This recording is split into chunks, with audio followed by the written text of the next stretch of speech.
On a la famille, la grande famille, grand-père, grand-mère, les tantes, les oncles, les enfants. On a ça, c'est très important chez nous et on rencontre souvent avec nos grandes familles.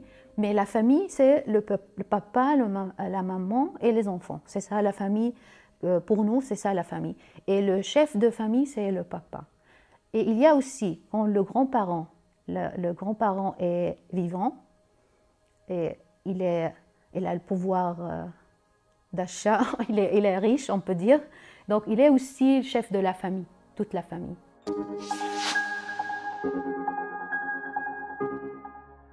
Ça, c'est une question très compliquée à répondre parce que vraiment en Syrie, c'est très variable. Il y a des familles où l'homme contrôle tout.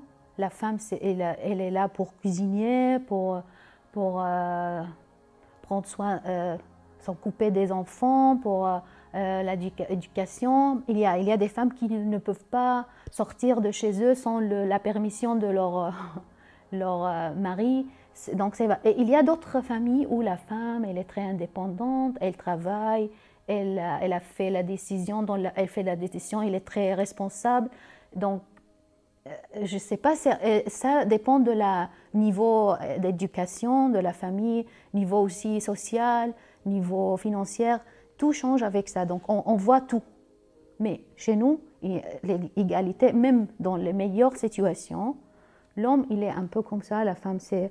L'homme, il est plus important, il a toujours raison, et donc il doit prendre des décisions. Et s'il ne fait pas ça, la communauté va lui juger. Parce que nous, maintenant le monde, il est ouvert. Donc les gens regardent les séries sur Netflix, voient comment la vie. Donc c'est plus possible que la femme soit chez elle, s'occuper des enfants et l'homme va au travail. Non, c'est plus le cas.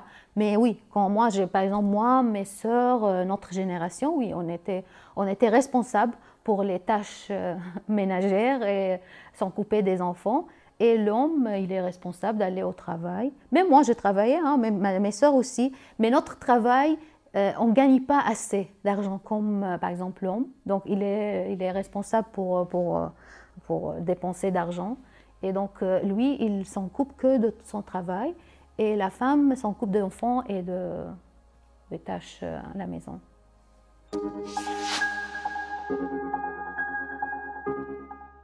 Chez nous, il y a le mariage traditionnel. Je ne sais pas comment il s'appelle ça en français. C'est quand, par exemple, la maman voit une fille, elle trouve qu'elle est belle, elle est bien dans une famille qui est une bonne famille.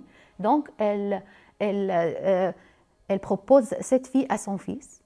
Et donc, c'est comme ça il se marie. Il y a d'autres histoires où les jeunes rencontrent, par exemple, à l'université, dans des clubs.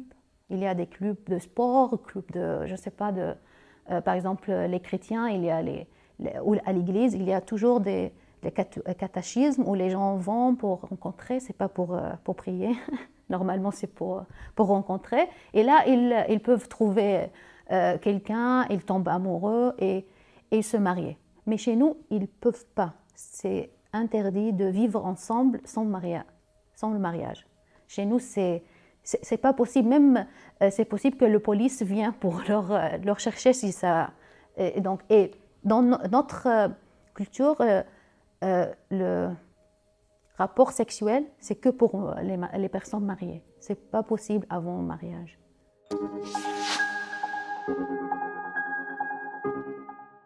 Ça dépend de l'argent. Parce qu'il faut, comme on dit, qu'on soit stable, avoir un travail stable, un salaire, un bon salaire. Donc normalement, c'est 25, 26, 27, je ne sais pas, 30. C'est très pour... chez nous aussi, les femmes se marient moins âgées que les hommes. Par exemple, la fille, comment on dit, l'âge de mariage pour les filles, c'est 22, 23. Et pour les garçons, c'est 30, par exemple. Là, pour les deux, c'est 35, quelque chose comme ça, parce que les situations économiques et tout ça, c'est compliqué. Et aussi, maintenant, c'est différent parce que les filles ont leur vie, ils sont très indépendantes, donc c'est très difficile de leur convaincre de se marier pour se marier. Il faut beaucoup de conditions pour accepter de se marier. Et donc pour ça, l'âge de mariage augmente.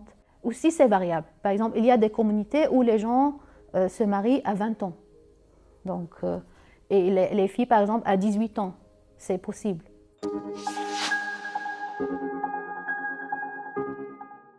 Pour nous, les relations familiales sont très importantes et sont fortes.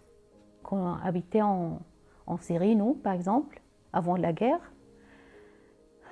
toutes les semaines, tout le week-end, on avait l'habitude de rencontrer chez ma mère. Moi, mon frère, mes sœurs, mes cousins, mes cousines, ma tante, beaucoup. C'est souvent. Au moins une fois par mois, toute la famille, c'est souvent. Oui. Solidarité, très important. Il faut être là pour la... par exemple, quand j'ai un problème, j'attends que ma famille soit là pour moi.